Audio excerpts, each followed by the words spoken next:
Keep yourself in the loop of everything football. Listen to Alex and Jeremiah on the Golden State Media Concepts Football Podcast. Hello there, I'm Jeremiah. I am Alex, always and forever here. Dedicated to college and NFL football. The latest football news on and off the field. NFL draft trade rumors. We've got you covered from the NFL, Big Ten, SEC, Big 12, Pac-12, ACC, and everything else in between. Listen to the Golden State Media Concepts Football Podcast.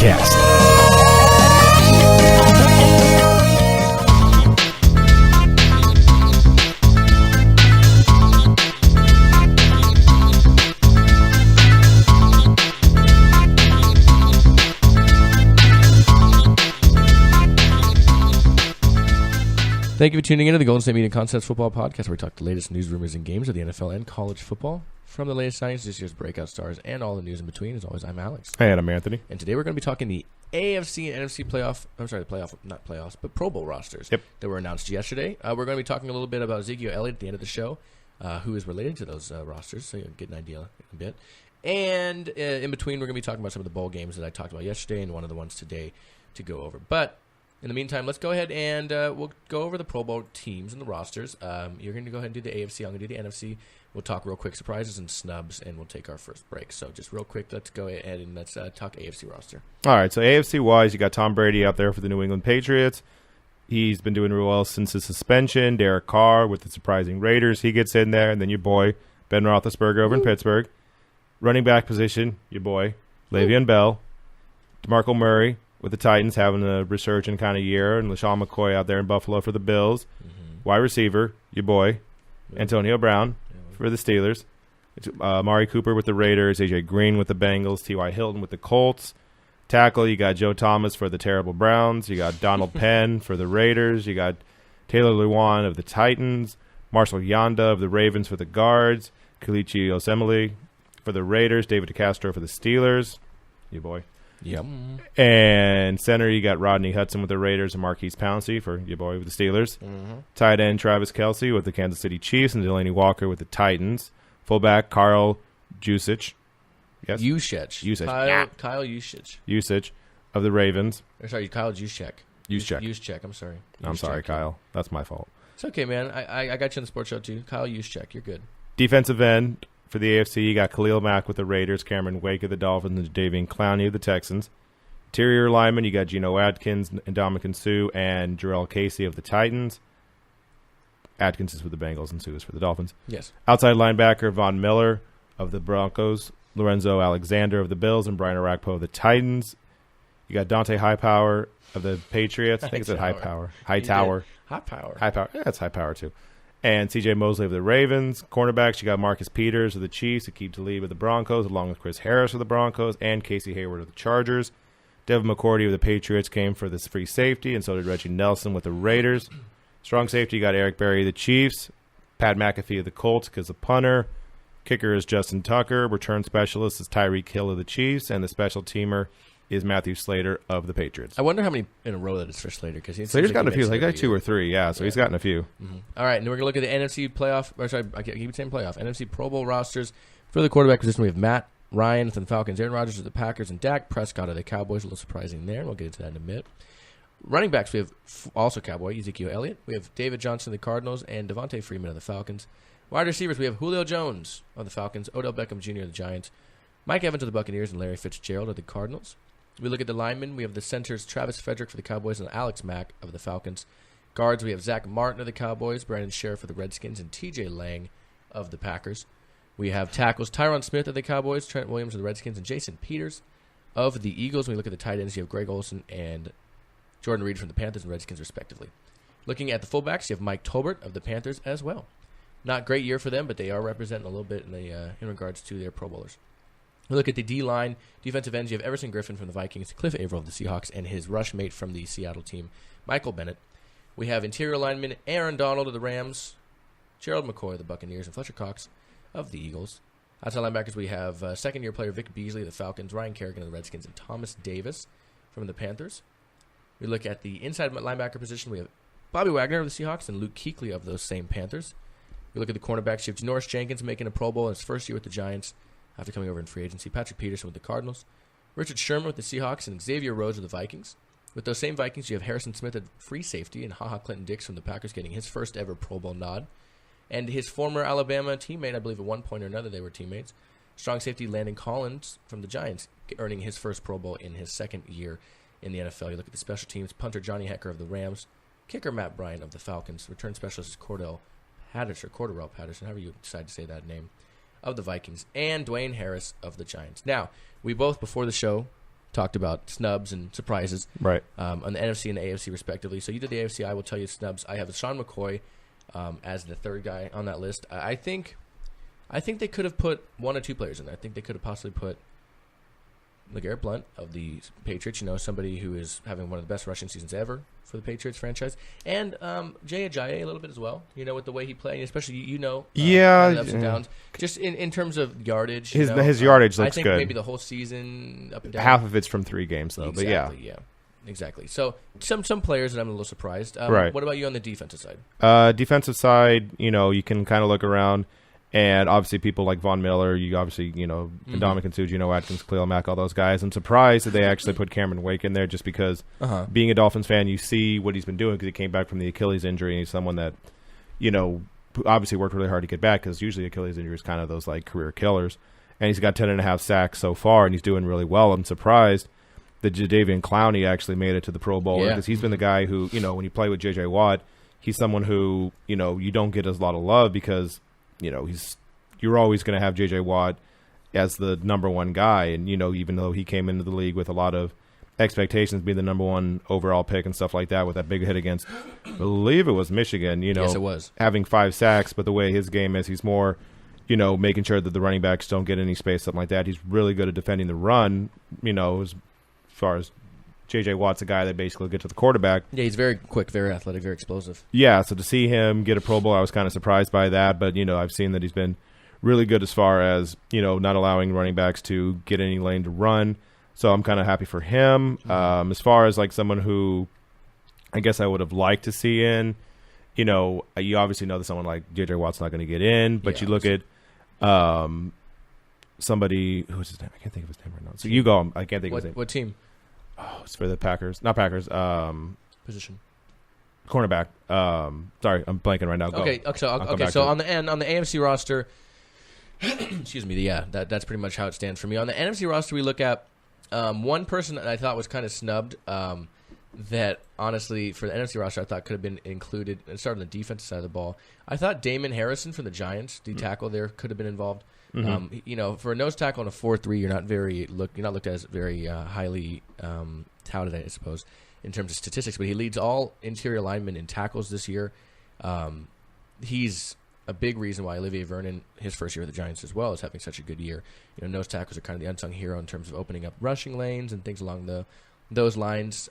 So very impressive year from him. I'm surprised he didn't make it. And then I'd say Drew Brees.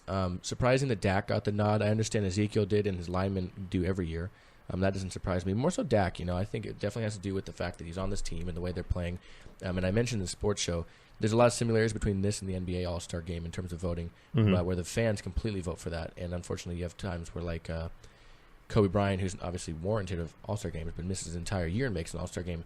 That doesn't work, And then you look at this, it's voting, but it's also people, they set it up this way. Right. So, I thought Drew Brees had a better year. He currently is sitting, just shy of about 4,600 yards. He could, in 2 games remaining, he could get to 5,000 again, and that would be the 5th time in his career. No one's ever accomplished that feat more than once. This would be the 5th time in his career that he got to 5,000 yards passing. So that guy's lights out. Yeah, with something like Drew Brees, he's the guy. He's the reason why the, Saints are anywhere close to the playoffs. Like, they're at least in the hunt. Without him, who knows? Maybe they could be a Browns situation because that defense I think is some terrible. teams are a quarterback away from the Browns. I don't think the Saints are, though. I think the Saints are maybe a quarterback away from kind of like the Colts. Yeah. In terms of not winning. I mean, they're kind of more similar to the Colts, actually. Because Andrew Luck is Andrew Luck literally is their team. Is the player away from the Browns for the Colts. Or, the Colts. So. Right. And then you have – so the player that I couldn't think of before was Stephon Gilmore. Stephon Gilmore, yeah. Because he's something like 5 interceptions, which I understand. He's tied interceptions. with Clinton-Dix, yeah. Yeah, but he's the only one who is like in the top 5 who have like either 5 or more interceptions. He's the only one that didn't make the Pro Bowl. That seemed kind of weird to me. But, I understand with the Drew Brees thing because he's someone who is obviously super valuable to the team, and his numbers just like kind of, you look at it and it's just like, oh, yeah, he's a Pro Bowler. Wait, no, why is he not a Pro Bowler? And it's basically because Dak Prescott's on a 12-2 team.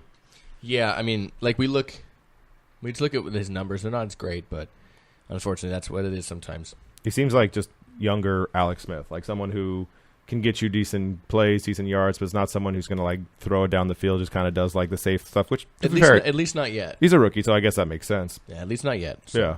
Yeah, it's interesting to see. I mean, and obviously, I'm sure you guys will talk about it as we move forward. Mm-hmm. Anybody that maybe announces they're not going to be playing, I know Luke Kuechly probably won't be. Yeah, there's bound to be at least one player in this on these teams that's not going to be playing because of Super Bowls. So there's going to be a few because either the Super Bowl or the fact that it's not in Hawaii anymore. Now it's in Orlando, so something like that. They're not going to want to go as badly because people always like the free Hawaii trip. Well, you'll get like Gronkowski last year where they ended up losing, and the Pro Bowl's literally like the next week. And like, come on, man. I'm not going back. Yeah. Excuse me. Yeah, it's just how it stands. All right, well, we're going to take our first break. We're going to come back in just a second and talk some bowl games that we talked about yesterday and preview tonight's Poinsettia Bowl. So we'll be right back here at the Golden State Media Concepts Football Podcast. Tired of searching the vast jungle of podcasts? Now listen close and hear this out. There's a podcast network that covers just about everything that you've been searching. Hey! The Golden State Media Concepts Podcast Network is here. Nothing less than a podcast bliss with endless hours of podcast coverage. From news, sports, music, fashion, cooking, entertainment, fantasy, football, and so much more. So stop lurking around and go straight out to the Golden State Media Concepts Podcast Network. Guaranteed to fill that podcast itch. Whatever it may be. Visit us at www.gsmcpodcast.com. Follow us on Facebook and Twitter, and download us on iTunes, SoundCloud, and Google Play.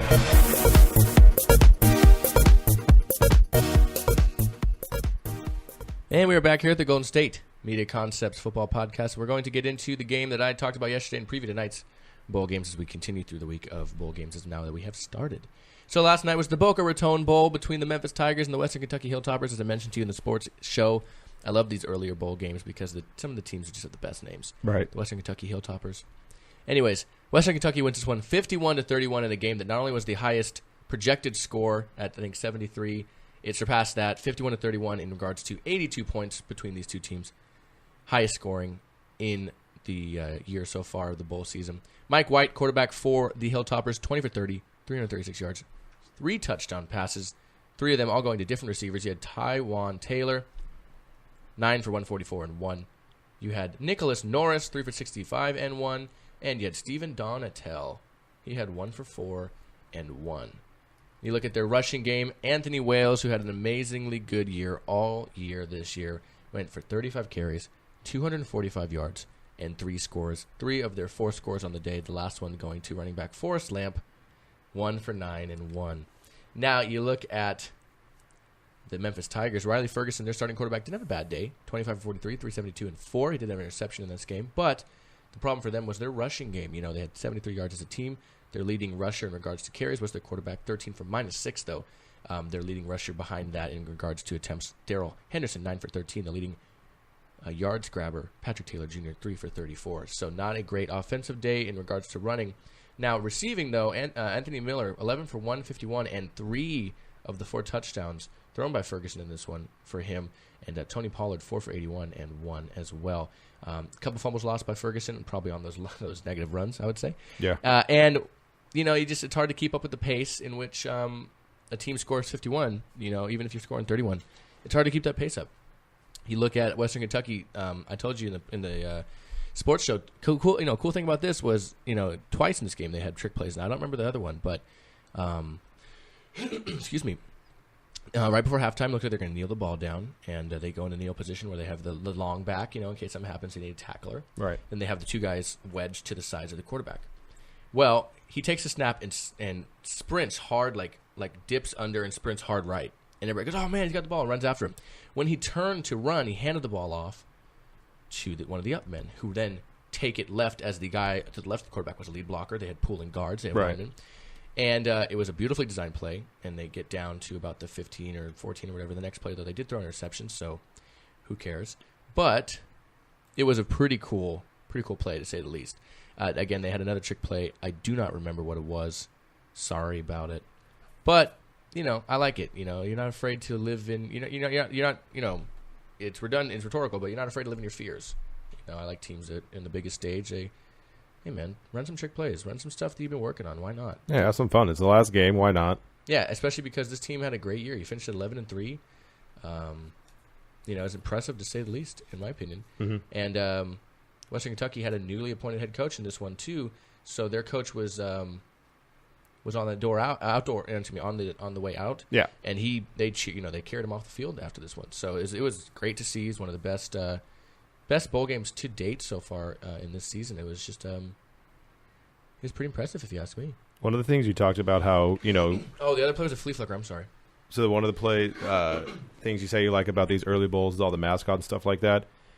No, but just like the weird Western, names. Western Kentucky Hilltoppers or the right. I forget what Central Michigan the Chippewas. So one of my favorite things is, because let's be honest, all these bowl games are basically things where it's just like, oh, we need some bowls. Let's get some bowls. Let's get some sponsors. Let's have all these bowls. I love the city of Miami. I think it's a great city. I think it's fantastic. I think it's insane. Also, I've never been. Neither have I. They have the Miami Beach Bowl. Yes. It says... That was the day before. Yes, that was before. It says they had 15,000 people there. Excuse me. Yeah, no, you did not. This is what it said. That was the official attendance. Also, Twitter doesn't lie. That does not look like 15,000 people. That looks like about 3,000 people. That looks like all the family and friends of the players came and nobody else, because you put it in Marlin Stadium. So that part's always fun. This one, the attendance was probably just a little bit better. It's something where you look at the game and what did they say the final attendance for the Memphis Tigers game was? I can tell you if you continue doing what you're doing. It was a 24,000. 24,726. So cut that in half probably, because it's probably not that much. But you look at the game with Western Kentucky. Western Kentucky got out to a lead in the first half, and then they beat them more in the third quarter. Mike White, like you said, 336. Anthony Wales, 245. Forrest Lamp. I love that name. I love that name so much. Forrest Lamp. He has a girlfriend who just says, I love Lamp. I love that part more than anything else. That's just my favorite part of the whole thing. Man. Also, he's an offensive lineman. He's not a running back. He's 6'4", 300 pounds. Big boy. 9 yards. Good for him. Fantastic. But, good for Western Kentucky. Like you said, 11-3 is a really good year for them. Yes, and now you kind of look at the game tonight on ESPN. You got BYU and Wyoming. A couple of teams who both have 8 wins, 8-4 for BYU and 8-5 for the Cowboys. And according to that little ESPN thing, they got a 77.4% chance, BYU does, of winning. Mm-hmm. They're favored by 11 as far as Vegas goes. Just, if you're into that kind of thing. Always. They have wins against Arizona. They have wins against Michigan State, Mississippi State. So they have legitimate wins, right? They're not like a great, team, because you did also lose to teams like UCLA and Utah and stuff like that. But at least there's a couple of good wins in there, which makes sense why they're basically the leader, the favorite in this game. Wyoming basically just has wins against something like Northern Illinois, UC Davis, Colorado State, not the best team. Yes, and they're losers of their last 2. 3 of 5. Three of the last, They lost San Diego State, understandable. They lost to the University of New Mexico. Not as understandable. 56-35. They beat San Diego State. Because they played them in the championship. They beat San Diego State the first time, 34-33, which is pretty good. Yeah. They lost to UNLV 69-66 in 3 overtimes. And then they defeated excuse me, the Utah State Aggies as well, which are a team that went 3-6. 3-9 in the Mountain West, 52-28. So not impressive wins and not impressive losses either. Mm-hmm. So yeah, I'll give it to BYU also. Yeah. I agree with you on that. All right, let's take our last break and come back, and we're going to talk a little bit about Ezekiel Elliot, as we mentioned in the beginning, related to his, Sunday night football game and the touchdown he scored and the celebration that he did. So we're going to go take that break. Be right back here at the Golden State Media Concepts Football Podcast.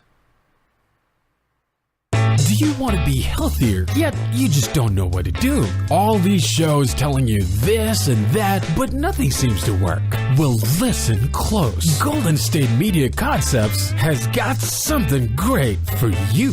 The Health and Wellness Podcast dedicated to workout trends, healthy eating habits, diet, and everything about healthy living. Join us in our banters as we help you not just live life to the fullest, but live it to the healthiest.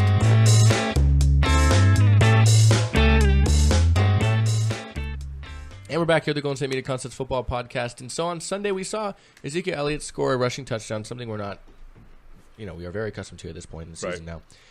As it stands right now, Ezekiel Elliott in the season is number 1 in rushing yards, number 1 before contact, number 1 after contact, and he's tied for second in regards to rushing yards. He's on pace for a total of 1,068 yards before contact, which is insane. Yeah. So he scored a touchdown, and he runs through the end zone to the back of the end zone, and there's a big bin, kind of like a big bucket, like a big red cauldron almost for Salvation Army. Thank you. So big, kind of like those Santas that stand out there with their little bins. It's like a bigger version of that, but without the top. Mm-hmm. It looks like a big like witch's cauldron, but red. And he jumps into it, and they did get flagged for it, but it came out this week he didn't get fined for it, which I understand in a sense, because that play was on the homepage of the NFL.com, and right. And it'd be silly of them to put that up there and then fine him for it. So, the thing that came out this week, though, is, he got flagged for it. Everybody's getting flagged for unsportsmanlike conduct this year. Typically, there's a base, some kind of fine, right? Mm-hmm. And so it came out that Odell Beckham Jr. and Le'Veon Bell, not in terms of insulting towards Zeke, they said that it's nothing towards Zeke. Yeah. It's more to the NFL that if they did that, they would have been fined for it. Right. Le'Veon Bell actually tweeted on Twitter. That's always hard to say. Tweeted on Twitter that he and Antonio Brown got fined for high-fiving. Right. Because they had a little choreographed. Choreographed. And he said high-fiving, ... all capitals, high-fiving, handshake, Right. And I think it's actually handshake. And, it's not the first time either of them have been, fined, or at least flagged. It's definitely not for Odell Beckham Jr. either. Do you think it's a little biased in a sense, maybe? Not necessarily because they want, like Zeke do well, nothing about the Cowboys, but maybe biased in the sense of they didn't find one guy, but like whose job is it to understand these fines? Because there's a base fine for those who have unsportsmanlike conduct penalties, which that was what that was. Right. So what is that? What makes that different than any other one? Yeah, it's hard to do it because it's easy enough with the NFL before where they had the thing where Peyton Manning wanted to wear those Colts Johnny Unitas cleats, to honor him after he passed away and stuff like that. The NFL's like, no, you're not doing that because slippery slope, all that good stuff. And they were like, no, we're just not. Don't worry about it. We're not doing this. But now with the Salvation Army, because it's a sponsorship, and I get that the Salvation Army's made a lot of money since then, or not made a lot of money, but had a lot of donations since then. So I get how it's obviously a positive thing and everything else like that, and you don't want to necessarily find someone for basically pointing out a charity, but also it's like that weird thing with Odell Beckham. You had the thing with the Ned. Le'Veon Bell's got suspended for, marijuana and stuff like that, so they have kind of grudges against the NFL, justified grudges, but still grudges. And it's something where they feel that no matter what they do, they're going to get in trouble for it, because you said, choreographed high-fiving or handshaking, whatever one it was. It's one of those things where they feel like no matter what they do, they're going to get flagged for it every single time, to where they're just it's like you said, it's nothing against Ezekiel Elliot. They like him. It's just one of those things. They're just like, hey, how come you can do that? Okay, if I see a Salvation Army bucket, I'm jumping in there and I dare you to fine me for it, because if you fine me this time for it, then I'm calling BS on the entire operation. Kind of thing. I would love to see something like that, because the players can pay for it, so it's not like I would try and just have a big bucket, forget if it's Salvation Army, just have a giant bucket and hide in a bucket and be like, okay, so what's the difference? I think it's all kind of wacky, because you have the Lambeau Leap, which right. you're never going to find somebody for. It's grandfathered in, but at the same time, that's the definition of a choreographed thing. That's the definition of quote unquote not unsportsmanlike, but that's group celebration and all that. So if you think about it in that aspect, it's hard for me to. It's just. There's so much fining going on. I don't quite understand. Well, they allowed them to do that, but then they wouldn't let them do the Tony Gonzalez spike or the Jared Allen knee tie up the hog to push your hands out like you're a cowboy thing. Yeah. Well, all those sack dances, whether it was Von Miller and whatever he was doing with his hip thrusting, and they don't even let you do the arrow thing anymore, where you just shoot an arrow into the air. Right. I I don't really understand it, and it's definitely becoming an issue for fans, I imagine. Yeah, because they're talking about, they don't want to watch these guys and get excited when they get excited and watch them get fined or getting penalized for it. Right. I don't want to see, and you think about it situationally too. Like, say Le'Veon Bell and Antonio Brown score a touchdown in a playoff game, right? That like they did against the Bengals on Sunday, where they went ahead of the Bengals late, right? And they celebrate. Are they going to get fined for that? Because understandably, they're say it's an AFC Championship game, right? Are they going to get flagged for that? Like, I don't want to be a Steelers fan and watch Antonio Brown take a long punt return back, jump on the goalpost like he did last year, be excited because I just watched one of my favorite players do something that football is all about, excitement and exciting the fans, and get fined for it, or get suspended, not suspended, get penalized for it. Right, like it's been like, do you understand how hard it is to get a touchdown in the NFL? You know how hard it is to make it to the NFL. Like, if you get a touchdown in the NFL, that's literally like super elite company. Like, do what you want. Like, obviously, maybe don't go like extra extreme, whatever. Exactly. But like, you get your like 10-second like freak out moment where it's just like you did something great, like, celebrate it. Well, I mean, you look back at like the 80s and the early 90s with the Miami Dolphins, right? And the Fun Bunch, right? And they would literally get every skill position player they had, all the receivers and the running backs, and maybe the tight end, depending on who it was. Right. And they would line up in a circle and they would all jump at the same time and high five. That's the definition of a group and choreographed celebration. Yeah. Today, that wouldn't even be close to allowed. No. But people loved it back then. Billy White Johnson. That's what I was going to say. Yeah, his doing thing. the moonwalk, doing his dance. That's the definition of what is not allowed now, and those are two solid memories in my mind of great times in the NFL of years past. Well, the reason why they don't allow these choreographed celebrations anymore, you talked about the Miami Dolphins. It's not the Miami Dolphins that killed it for the NFL. Oh, I'm not saying they killed them. Those are examples of things that wouldn't even be close to allowed now. But it's the Miami Hurricanes that killed it, because in the 80s the Miami Hurricanes they're not in the NFL. I understand, but they went to the NFL eventually, and Michael Irvin and all of them did all these things. I'll tell you what killed it. It was the likes of T.O.